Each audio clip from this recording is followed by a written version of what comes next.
Hello बच्चों, आज हम सभी हिस्ट्री की क्लासेस स्टार्ट करेंगे जिसमें से एक इम्पॉर्टेंट टॉपिक है वर्ल्ड वॉर फर्स्ट। उसको हम आज डिस्कस करेंगे। ठीक है, क्योंकि हम सभी एग्ज़ाम पर्पस से पढ़ रहे हैं तो हमको थ्योरी भी डिटेल में पढ़ने की ज़रूरत है। कोई एक रीज़न कोई पढ़ने की ज़रूरत नहीं है जो कि इसी से वर्ल्ड वॉर स्टार्ट हुआ। हमको डिटेल से सारे टॉपिक सारे रीज़न को पढ़ने की ज़रूरत है कि जिससे सारा जो यूरोप था, यूरोपियन कंट्री थी, इस युद्ध में शामिल हुई और जिसने वर्ल्ड वॉर फर्स्ट का रूप ले लिया। ठीक है, हम ये भी जानेंगे कि उससे क्या क्या रिजल्ट निकले, क्या परिणाम हुआ, भारत पर भी क्या उसकी स्थिति पड़ी फर्स्ट वर्ल्ड वॉर से। ठीक है, और ये भी जानेंगे कि क्या क्या इंपॉर्टेंट क्वेश्चन है जो एग्ज़ाम पर्पज से आ सकते हैं। तो लास्ट में 30+ क्वेश्चंस हैं, उनको भी आप सभी को सॉल्व करना है। ठीक है, चलो बिना किसी देरी के थ्योरी स्टार्ट करते हैं। तो विश्व को फर्स्ट वर्ल्ड वॉर की ओर धकेलने वाले कारणों में से कोई एक घटना या कारण नहीं था। कई ऐसे सिलसिलेवार इंसिडेंट थे जिन्होंने विश्व को इस भयानक त्रासदी को झेलने के लिए विवश कर दिया। ठीक है, चलो तो पहला कारण है जर्मनी की नई अंतर्राष्ट्रीय विस्तारवादी नीति। ठीक है, इसकी शुरुआत 1890 में जर्मनी के नए सम्राट विलेम द्वितीय ने की। इसका परिणाम यह हुआ कि विश्व के अन्य देश जर्मनी को एक उभरते हुए खतरे के रूप में देखने लगे थे।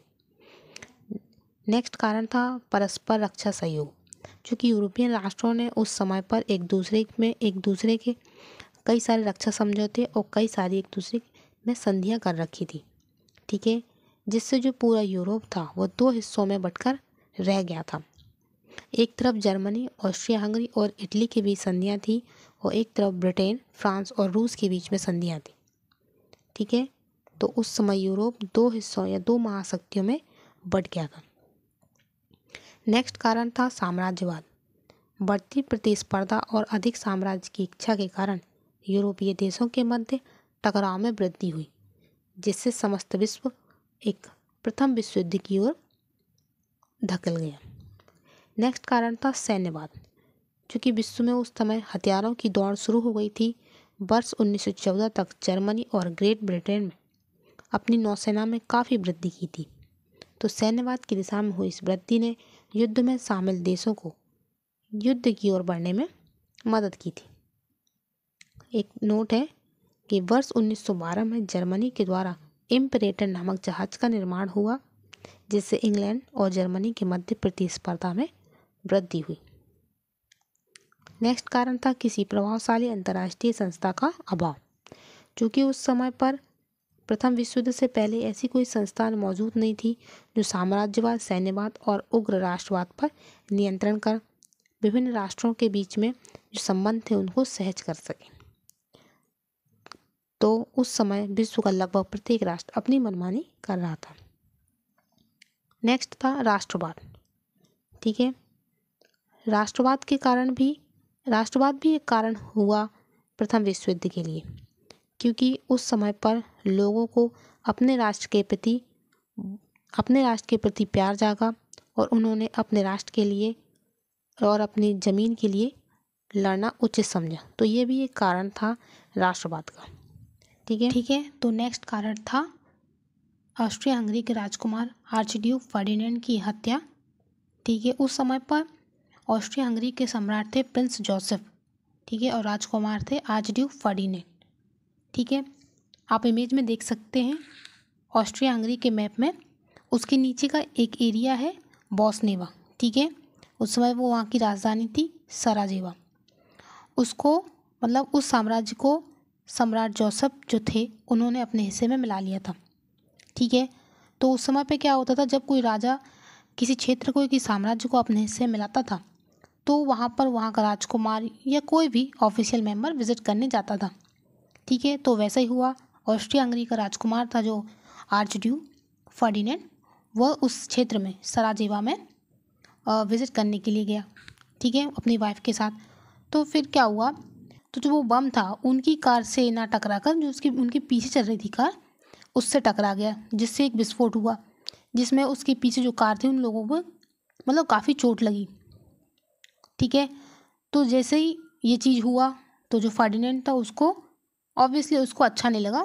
तो उसने बोला कि मैं जो ये लोग हैं इनको आप हॉस्पिटल ले जाइए। तो उन्होंने सोचा कि चलो मैं इनसे मिल के आता हूँ कि हमारे ही लोग हैं और उनको ऐसा दुर्घटना या कुछ भी चोट लग गई तो हम मिल ले जाएंगे।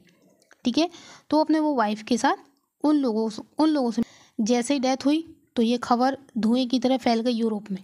ठीक है, क्योंकि बहुत बड़ी बात है किसी देश की राजकुमार की हत्या हो जाना। ठीक है, फिर उनकी डेड बॉडी को, उन दोनों की डेड बॉडी को कहाँ लाया गया? वियना, जो ऑस्ट्रिया हंगरी की उस समय पर राजधानी थी, वहाँ पर लाया गया। ठीक है, सब कुछ हुआ, शोक सभा हुई, सबने सोचा था कुछ ना कुछ तो होगा, बट नहीं, ऐसा कुछ रिएक्ट नहीं किया। वो जो वहाँ के सम्राट थे प्रिंस जोसेफ, उन्होंने ज़्यादा रिएक्ट नहीं किया। ठीक है, ये बात उनके ही साम्राज्य के कुछ लोग, जैसे उनके सेनापति हो गया, कुछ भी जो थे ऑफिशियल मेंबर, उन लोगों को ये चीज़ पसंद नहीं हुई, उनको हजम ही नहीं हुई। ठीक है, क्योंकि जो एक ग्रुप था जिन लोगों ने इनकी हत्या करी थी वो कहाँ का था? सर्बिया का था। मतलब ये लोग प्रॉपर कहाँ के थे? सर्बिया के रहने वाले थे। ठीक है, तो इनकी ऑलरेडी सर्बिया से दुश्मनी उस टाइम पे चली रही थी, क्योंकि पड़ोसी देश है तो दुश्मनी ऑब्वियसली होती ही रहती है। ठीक है, तो जो हत्या हुई फर्डिनेंड की, ये बात उनके कुछ जो वहाँ के सेनापति था, कुछ और लोग थे, उनको ये बात पची नहीं। तो उन्होंने किसके कान भरे? सम्राट के, जोसेफ के उन्होंने कान भरे। उन्होंने बोला कि यही मौका है कि हम राजकुमार फर्डिनेंड की हत्या सर्बिया को, जो सर्बिया साम्राज्य, उसको अपने हिस्से में मिलाकर करें। ठीक है, तो ये बात जोसेफ को भी सही लगी कि हाँ क्यों नहीं, यही मौका है। होता ना बैदी गंगा में हाथ धो लेना। तो सम्राट जोसेफ उनकी बात पर मान गए। तो उन्होंने क्या किया, 10 पॉइंट का एक अल्टीमेटम किसको भेजा? सर्बिया को भेजा, और बोला इन सभी बातों को आपको मानना पड़ेगा, नहीं तो आप युद्ध के लिए तैयार हो जाएं। ठीक है, तो 10 बातों में से 8 बातें तो सर्बिया ने मान ली। ठीक है, लेकिन 2 बातों को उन्होंने मानने से इनकार कर दिया। ठीक है, उनमें से 2 बातों में से थी एक कि बिना युद्ध करे आप हमारे साम्राज्य में मिल जाइए, और दूसरी जो आपकी बॉर्डर पर आपकी सेना तैनात है उसको हटाकर हमारी सेना लगाई। ठीक है, ये दोनों बातें सर्बिया ने मानने से इनकार कर दिया। ठीक है, जब उन्होंने ये बात मानने से इनकार कर दिया तो क्या हुआ? 28 जुलाई 1914 को ऑस्ट्रिया हंगरी ने सर्बिया के उत्तर पश्चिमी क्षेत्र पर हमला कर दिया। ठीक है, तो जैसे ही सर्बिया पर हमला हुआ तो सर्बिया ने सबसे पहले रूस से मदद मांगी। ठीक है, तो रूस ने मदद करने से पहले ये सोचा, उसने भी ऑब्वियसली कोई देश किसी देश का फ़ायदा करता है तो पहले अपना फ़ायदा ही देखता है।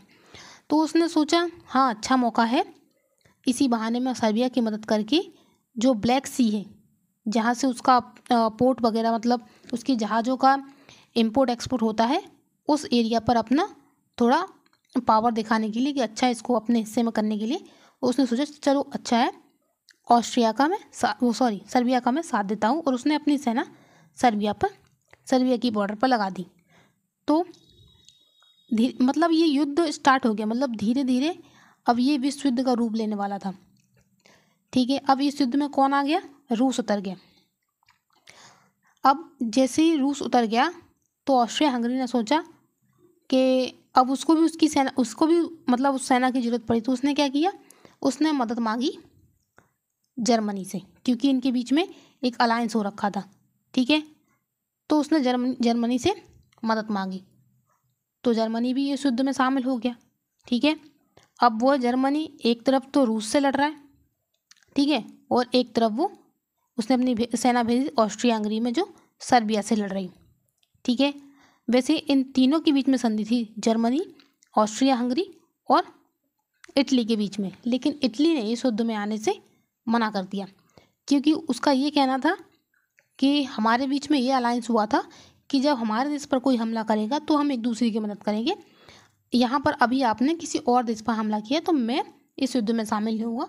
तो उसने तो हाथ साफ खड़े कर दिए और वो इस युद्ध में शामिल नहीं हुआ। ठीक है, इटली ने इस चीज़ में मना कर दिया। ठीक है, क्योंकि उस समय पर सुपर पावर था, मतलब उसके पास काफ़ी पावर थी, सेना की भी थी और हर जगह से वो स्ट्रांग था। तो वो इस युद्ध में काफ़ी पावरफुल बन रहा था, मतलब उसने रूस के भी और सर्बिया की काफ़ी क्षेत्रों को मतलब अपने हिस्से में कर लिया था। ठीक है, युद्ध में थोड़ा वीक पड़ते देख रूस ने किससे मदद मांगी? फ्रांस से, क्योंकि इनके बीच में भी अलायंस हो रखा था। ठीक है, तो रूस ने मदद मांगी फ्रांस से, तो फ्रांस भी इस युद्ध में शामिल हो गया और जर्मनी से युद्ध करने लगा। ठीक है, तो जर्मनी ने सोचा कि फ्रांस से डायरेक्ट लड़ने की बजाय क्यों ना अपनी सेना बेल्जियम से होते हुए फ्रांस की बॉर्डर पर लड़ी जाए। ठीक है, तो उसने बेल्जियम से मदद मांगी। तो बेल्जियम ने सोचा कि अगर वैसे ही मेरा एक छोटा देश है, ठीक है, और मेरे पास सेना भी कम है, तो अगर मैंने जर्मनी की सेना को अपने देश से निकलने की मतलब परमिशन दे दी तो ऐसा ना हो कि ये मेरे ही देश पर कब्जा कर लें। ठीक है, तो उसने उनको उसके एरिया से निकलने से मना कर दिया और उसकी जितनी भी सेना थी, मतलब 1 लाख जितनी भी थी, उसने सारी सेना जर्मनी की बॉर्डर पर लगा दी। ठीक है, तो बेल्जियम भी बिना बात का इस युद्ध में मतलब शामिल हो गया। मतलब उसको आना नहीं था, उसको बिना बात के ही वो इस युद्ध में शामिल हो गया। ठीक है, क्योंकि बेल्जियम के पास सेना कम थी तो उसने किससे मदद मांगी? उसने मांगी मदद ब्रिटेन से, क्योंकि उनके बीच में 1839 में संधि हो रखी थी, जिससे ब्रिटेन भी इस युद्ध में शामिल हो गया। ठीक है, इधर नीचे क्या हो रहा था? नीचे ये ऑटोमन एम्पायर, उस समय पर उधर किसका शासन था? कमाल पाशा का। ठीक है, वो सच में एक अच्छा सोल्जर था। ठीक है, उस समय पर वहाँ पे रूल कौन कर रहा था? कमाल पाशा। उसने रूस की पावर को कम करने के लिए, ब्लैक सी पर अपना पावर दिखाने के लिए उसने क्या किया? उस रूस के नीचे वाले हिस्से पर हमला करना स्टार्ट कर दिया। ठीक है, जैसे ही उसने रूस पर हमला कर दिया तो रूस पर उस समय किसका शासन था? उस समय रूस पर शासन था सीजर निकोलस का। सीजर निकोलस द्वितीय का उस समय पर वहाँ पे शासन था। चूंकि वो युद्ध में शामिल हो गया था तो वहाँ के कई लोग, वहाँ की पार्टियाँ, वो इससे नाखुश थी कि क्यों ये बेवजह युद्ध में शामिल हो गया। ठीक है, तो वहाँ पर गृह युद्ध चालू हो गया। ठीक है, गृह युद्ध चालू हो गया तो उसको अपने पद को छोड़ना पड़ा। ठीक है, और फिर वहाँ पर कौन बना? लेनिन। ठीक है, रूस पर किसका शासन चला? फिर लेनिन का। ठीक है, लेनिन का शासन चला तो लेनिन इस युद्ध से तो खुश पहले से ही नहीं था, तो उसने शांति प्रस्ताव भेजा जर्मनी को। ठीक है, जर्मनी को शांति प्रस्ताव भेजा तो जो जर्मनी और रूस की उस तरफ लड़ाई हो रही थी वह शांत हो गई और वहाँ पर युद्ध खत्म हो गया। ठीक है, मतलब एक तरह युद्ध खत्म हो गया। और यहाँ पर जो टर्की वगैरह का एरिया है पहले वहाँ पर ये ऑटोमन एम्पायर था पूरा मिलाकर। तो उसने क्या देखा? जो ब्रिटेन था तो उसने जिन जिन देशों को अपने मतलब गुलाम बना रखा था वह वहाँ से सैनिकों को, युद्ध की सामग्री को ला रहा था। ठीक है, क्योंकि उस समय ब्रिटेन और जर्मनी काफ़ी पावरफुल थे, तो नौसेना में भी ये लोग काफ़ी पावरफुल थे। इन्हें कई सारी पनडुब्बियाँ, कई सारे जहाज बना रखे थे। ठीक है, तो जर्मनी ने क्या किया? अपनी कई सारी पनडुब्बियाँ समुद्र में उतार दी और वो क्या करने लगी? ब्रिटेन के जो जहाज़ थे, जो जिसमें युद्ध का सामान और लोग आ रहे थे, उन पर अटैक करना चालू कर दिया। ठीक है, धीरे धीरे जब जर्मनी देखा कि वो पावरफुल है, उसने कई सारे हिस्से पे कवर कर लिया, मतलब वो ओवरऑल वो जीत ही रहा था, जर्मनी जीत ही रहा था, तो उसने क्या किया? वो पावर मतलब होता ना घमंड, नशा आ जाना, उसको वैसे ही हो गया। तो उसने जर्मनी ने क्या किया? धीरे धीरे पैसेंजर जहाज पर भी निशाना, पैसेंजर जहाज को भी निशाना बनाना चालू कर दिया।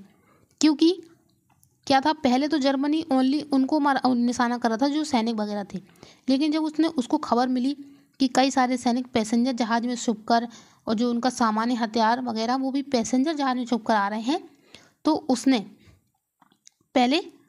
अब उसने पैसेंजर जहाज पर हमला करना चालू कर दिया। जिनमें से उसने एक जहाज जिसका नाम था लूसिटानिया, जो इंग्लैंड से अमेरिका जा रहा था, जिसमें कुल 1153 लोग थे। ठीक है, उस पर हमला कर दिया। ठीक है, जैसे उसने हमला किया तो वो सारे लोग मतलब मर गए। उसमें से 128 लोग जो अमेरिका के नागरिक थे, उसमें से उनकी भी डेथ हो गई। ये बात अमेरिका की संसद में उठी और ये बात जो उस समय पर वहाँ के राष्ट्रपति थे विल्सन, उनको ये पसंद नहीं आई। ठीक है, दूसरा, अब ये बात जर्मनी को पता चलेगी कि हमने अमेरिका के लोगों को मार दिया। ठीक है, तो उसने क्या किया कि अमेरिका इस युद्ध में शामिल ना हो, तो उसने किसको खत भेजा? एक कोड लेटर में मैक्सिको को एक लेटर भेजा कोड वर्ड में, ठीक है, और मैक्सिको से बोला कि यही समय है, मैं आपकी मदद करूँगा, आप यही समय है, आप अमेरिका ने जो आपकी ज़मीन अपने हिस्से में कर रखी है उसको आप हासिल कर लीजिए, ठीक है। तो उसने कोड वर्ड में ये लेटर मैक्सिको को भेजा। ओवरऑल उकसाने का ही काम था कि अभी मौका है, आप ले लो, ठीक है। तो ये लेटर मैक्सिको को मिलने से पहले अमेरिका के हाथों लग गया और वो लेटर डिकोड हो गया, ठीक है। अब ये बात संसद में जब उठी कि एक तो जर्मनी ने हमारे 128 नागरिकों को मार दिया और वो हमारे पड़ोसी देश को भी उकसा रहा है युद्ध में करने के लिए, ठीक है, तो उसने 14 लेटर का एक होता ना क्लैरिफिकेशन, ऐसा पत्र जारी किया कि हम इस युद्ध में क्यों शामिल हो रहे हैं, ठीक है। उसने 14 लेटर का एक वो मतलब एक वो भेजा क्लैरिफिकेशन कि हम इस युद्ध में क्यों शामिल हो रहे हैं और वो इस युद्ध में शामिल हो गए, ठीक है। वह किस तरफ से शामिल हुआ? वह ब्रिटेन और फ्रांस की तरफ से इस युद्ध में शामिल हो गया। जैसे ही अमेरिका इस युद्ध में शामिल हुआ, टर्की मतलब ये ऑटोमन अम्पायर, ये सारे जो ये देश थे नीचे की, इन लोगों ने सरेंडर कर दिया और अपने हाथ खड़े कर दिए, ठीक है। फिर कुछ समय बाद जर्मनी को भी इस युद्ध में हाथ खड़े करने पड़े क्योंकि बेसिकली अमेरिका इस युद्ध में शामिल हो गया था, ठीक है। और इस युद्ध में इटली भी शामिल हो गया था, लेकिन ये किसकी तरफ से? ब्रिटेन और फ्रांस की तरफ से 1915 में लड़ा। मतलब जो इनकी संधि थी इसके ऑस्ट्रिया हंगरी और जर्मनी के बीच में, इस तरफ से नहीं लड़ा, वह लड़ा इटली और फ्रांस मतलब ब्रिटेन और फ्रांस की तरफ से लड़ा, ठीक है। जैसे युद्ध समाप्त हो गया तो जर्मनी ने युद्ध समापन का जो पेपर था उस पर हस्ताक्षर कर दिए और युद्ध समाप्त हो गया, ठीक है। इमेज में आप देख सकते हैं ये अगली सुबह उधर डेट थी 11/11/1918। ये उधर का न्यूज़पेपर था द डेली टेलीग्राम। उसकी हेडलाइन थी वर्ल्ड वॉर इज़ ओवर, ठीक है। ये उस टाइम का वो न्यूज़पेपर की हेडलाइन थी जब जर्मनी ने शांति समझौते पर साइन कर दिए थे, ठीक है, उसके बाद से वर्ल्ड वॉर समाप्त हो गई थी, ठीक है। चलो ये एक नोट है, इसको ध्यान रखना। कहते हैं कि यह जो युद्ध था, कहते हैं कि यह सभी युद्धों को समाप्त करने वाला एक युद्ध कहा गया, बट ये जो कहा गई, ये जो बात जो कही गई ना, वह अपने रूप में भी सही नहीं थी, क्योंकि लोगों ने तो माना कि जो युद्ध हुआ है ये सभी युद्धों को समाप्त कर देगा, बट ये युद्ध अगले युद्ध का कारण भी बना, ठीक है। चलो नेक्स्ट है जानते हैं कि युद्ध के क्या परिणाम हुए। तो आर्थिक परिणाम जानते हैं क्या हुए। प्रथम विश्व युद्ध में भाग लेने वाले देशों का बहुत अधिक धन खर्च हुआ। जर्मनी और ग्रेट ब्रिटेन ने अपनी अर्थव्यवस्था से प्राप्त धन का लगभग 60% हिस्सा युद्ध में खर्च किया। देशों को मतलब देशों में जो टैक्स उसको बढ़ाया गया। अपने नागरिकों से भी धन उधार लिया और उन्होंने हथियार खरीदने तथा युद्ध में आवश्यक अन्य चीज़ों हेतु भी अपार धन व्यय किया, जिससे क्या हुआ, मुद्रास्फीति को जन्म मिला, ठीक है, मुद्रास्फीति बढ़ी। दूसरा परिणाम ये हुआ, राजनीतिक परिणाम भी हुआ। प्रथम विश्व युद्ध ने 4 राजतंत्रों को समाप्त कर दिया। इमेज में आप देख सकते हैं यह जर्मनी के कैंसर विलेम, इनका भी राजतंत्र समाप्त हो गया। दूसरे हैं रूस के सीजर निकोलस द्वितीय। फिर तीसरे हैं ऑटोमन साम्राज्य के सुल्तान महमूद 6 एंड देन ऑस्ट्रिया के थे सम्राट चार्ल्स, ठीक है। इनको अपने अपने पद से इस्तीफा और किसी किसी को अपना पद छोड़ के भागना भी पड़ा, ठीक है। आप मैप में भी देख सकते हैं क्या बदलाव आया युद्ध के बाद। युद्ध के बाद 3 राज्य भी बन के आए नए, जैसे कि पोलैंड, चेकोस्लोवाकिया, यूगोस्लोवाकिया, ठीक है। ऐसे नए राष्ट्रों का भी उदय हुआ। सामाजिक परिणाम क्या हुए। विश्व युद्ध में समाज को पूरी तरह से बदल दिया। जन्म दर में गिरावट आई क्योंकि लाखों युवा मारे गए थे, लाखों घायल हो गए थे, कई औरतें विधवा हो गई थीं, बच्चे अनाथ हो गए थे, नागरिकों ने अपनी ज़मीन भी खो दी और अन्य देशों की ओर प्रवास भी किया। महिलाओं की भूमिका में भी परिवर्तन आया उन्होंने कारखानों और दफ्तरों में पुरुषों का स्थान लिया। प्रथम विश्व युद्ध के बाद महिलाओं को विशेष अधिकार दिया गया, जिसमें उन्हें वोट देने का अधिकार भी शामिल था। एक और बात हुई कि जो उच्च वर्गों ने समाज में अपनी अग्रणी भूमिका को खो दी। युवा, मध्य, निम्न वर्ग के पुरुषों और महिलाओं ने युद्ध के बाद अपने देशों के पुनर्गठन की मांग की। इसी बीच जो संधि हुई थी जर्मनी की, वो थी वर्साई की संधि। 28 जून 1919 को वर्साई की संधि पर हस्ताक्षर हुए। ठीक है, जो प्रथम विश्व युद्ध को आधिकारिक रूप मतलब ऑफिशियल रूप से समाप्त कर दिया गया। इसी संधि, यही वो संधि थी जिससे जर्मनी को ये चीज़ अच्छी लगी कि उनके ऊपर किसी ने फोर्सफुली ये सब अधिकार छीन लिए, जो सेकेंड वर्ल्ड वॉर का कारण भी बनी। इसकी एक सेपरेट वीडियो मैं अलग बना दूंगी। ठीक है, उसमें डिटेल से वर्साई की संधि के बारे में आपको समझाऊंगी। कुछ एक और संधि हुई, न्यूली की संधि थी जो बुल्गारिया के साथ हुई। एक थी सेवर्स की संधि जो तुर्की के साथ हुई। बुल्गारिया के साथ जो संधि हुई उससे क्या हुआ, बुल्गारिया के अनेक क्षेत्र यूनान, यूगोस्लोवाकिया और रोमानिया को दे दिए गए। और तुर्की के साथ जो संधि हुई उससे क्या हुआ, जो ऑटोमन साम्राज्य था वो टूट गया। उसके कई क्षेत्र यूनान और इटली को दे दिए गए। फ्रांस को सीरिया तथा फिलिस्तीन और यूराक और ट्रांस जॉर्डन को ब्रिटिश मेडेंट के अंतर्गत कर दिया गया।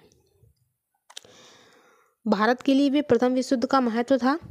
तो जानते हैं क्या महत्व था भारत के लिए। चूँकि इस युद्ध में ब्रिटेन भी शामिल था, तो उन दिनों ब्रिटेन का भारत पर शासन था, अतः इस कारण सैनिकों को इस युद्ध में शामिल होना पड़ा। और क्या था, भारत ने लोकतंत्र की प्राप्ति के वादे के तहत इस युद्ध में ब्रिटेन का समर्थन किया, लेकिन युद्ध के बाद अंग्रेजों ने रॉलेट एक्ट पारित कर दिया, जिससे असहयोग आंदोलन की शुरुआत हुई थी। तीसरा था, इस युद्ध के बाद वापस लौटे सैनिकों ने जनता का मनोबल भी बढ़ाया। चौथा कारण था, इस युद्ध के बाद यूएसएसआर के गठन के साथ भारत में भी साम्यवाद का प्रसार हुआ और स्वतंत्रता संग्राम पर समाजवादी प्रभाव देखने को मिला।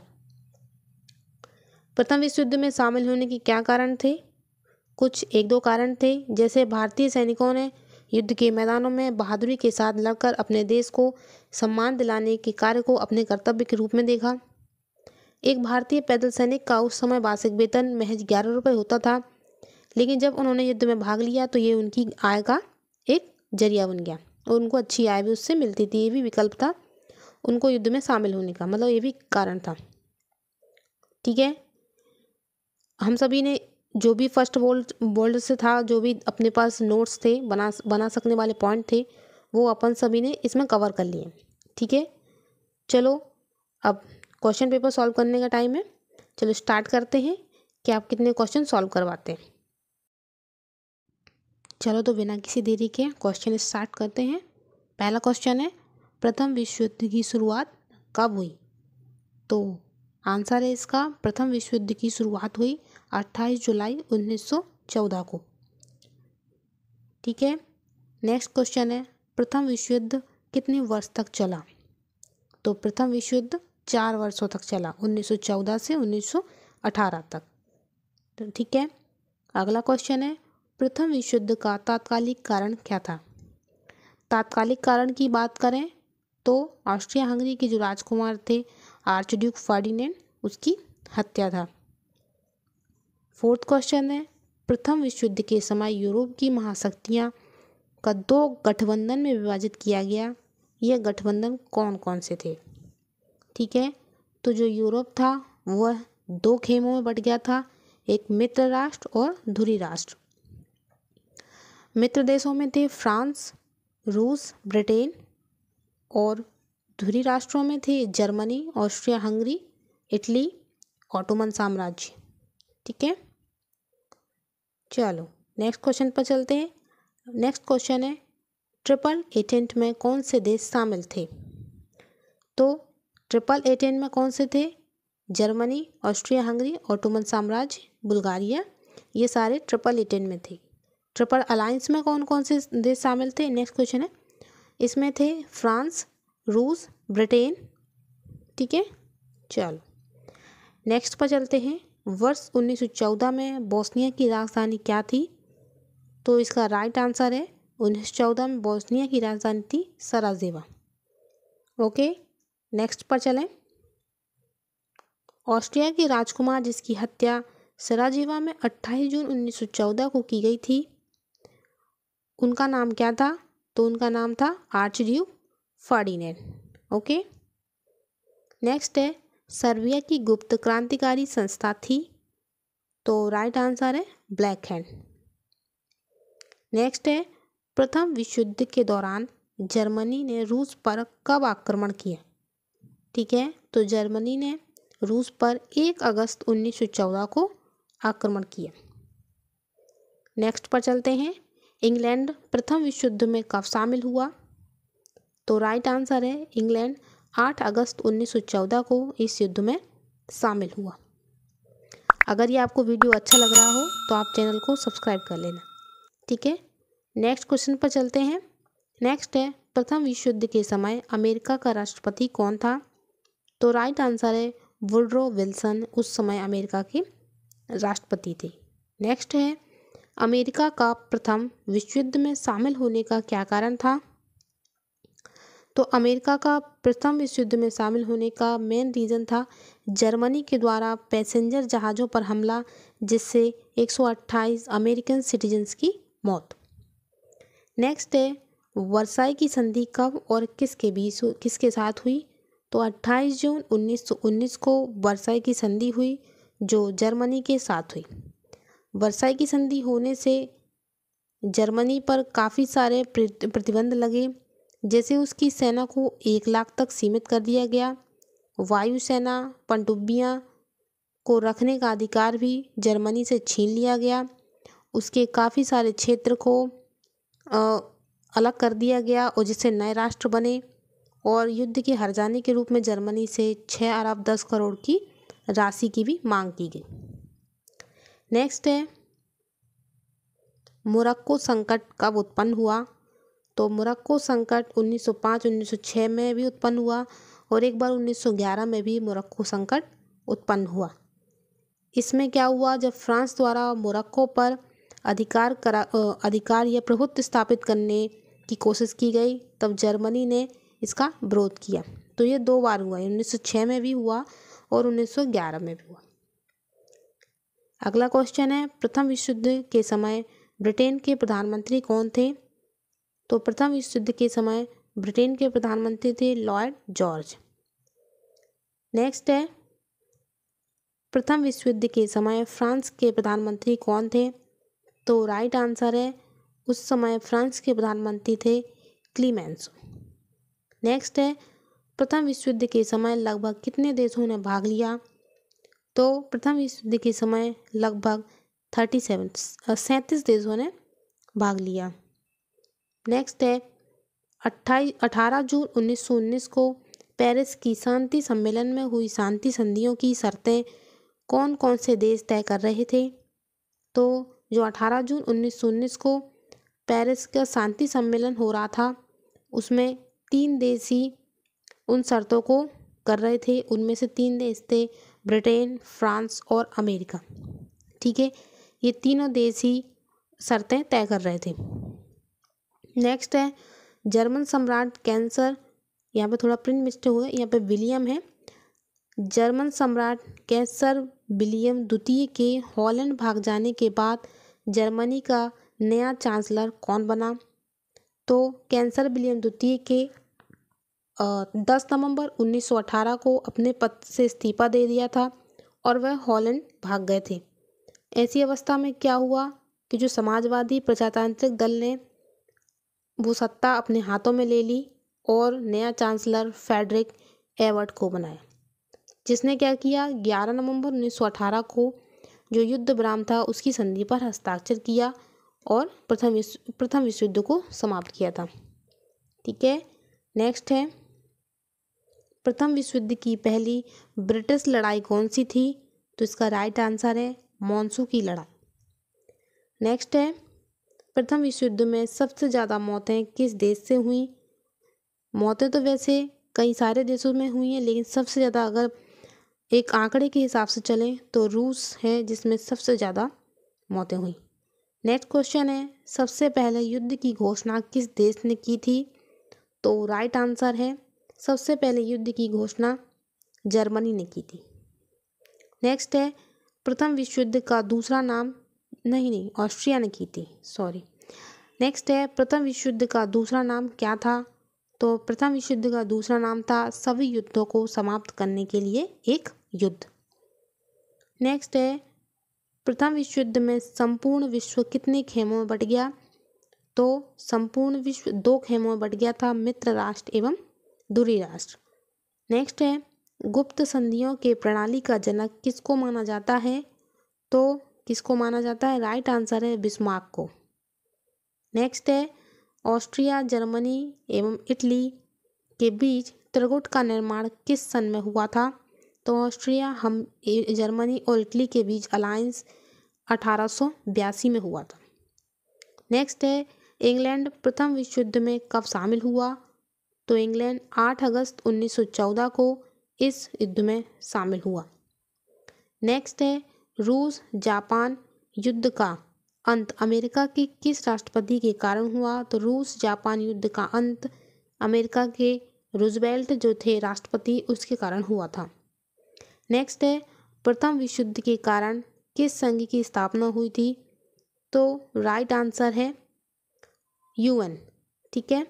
नेक्स्ट है, प्रथम विश्व युद्ध में संयुक्त राज्य अमेरिका ने किन देशों के साथ युद्ध में शामिल हुआ? मतलब यूएसए किन के साइड से इस युद्ध में शामिल हुआ था? तो वह मित्र देशों के साइड से इस युद्ध में शामिल हुआ था। नेक्स्ट है, जर्मनी ने वर्ष 1890 में किस सम्राट द्वारा अंतर्राष्ट्रीय विस्तारवादी नीति की शुरुआत की? तो राइट आंसर है सम्राट विलेम द्वितीय के द्वारा अंतर्राष्ट्रीय विस्तारवादी नीति की शुरुआत हुई थी। नेक्स्ट है, बर्लिन बगदाद रेलमार्ग योजना किस देश ने शुरू की थी? तो बर्लिन बगदाद रेलमार्ग योजना जर्मनी ने शुरू की थी। इस वीडियो का लास्ट क्वेश्चन है, इम्परेटर नामक विशाल जहाज का निर्माण किस देश ने किया था? तो राइट आंसर है जर्मनी ने इम्परेटर नामक विशाल जहाज का निर्माण किया था। ठीक है। अगर बच्चों आपको ये वीडियो अच्छी लगी हो तो आप इसको लाइक कर लेना, अपने दोस्तों को भी शेयर करना और चैनल को सब्सक्राइब कर लेना। नेक्स्ट वीडियो वर्साई की संधि पर रहेगा। ठीक है, फिर उसके बाद सेकेंड वर्ल्ड वॉर को भी कवर करेंगे। ओके बच्चों।